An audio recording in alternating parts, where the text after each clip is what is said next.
Hello, in this video I want to show you how to enable and disable flashlight on the Nokia C21 Plus.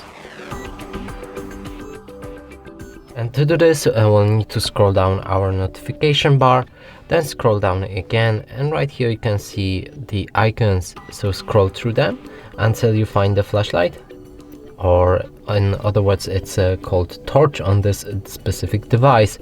So click on it, and right here the flashlight should turn on, and to disable it click on that same icon again. Now if you can't find this icon, you might need to press on the pen button right here, and on the bottom right there you should find the torch icon and drag it up here. You can also change the place if you want to access it faster. Let's move it next to the Bluetooth or replace it with Bluetooth next to Wi-Fi. Now if we go back, we should be able to find it right here.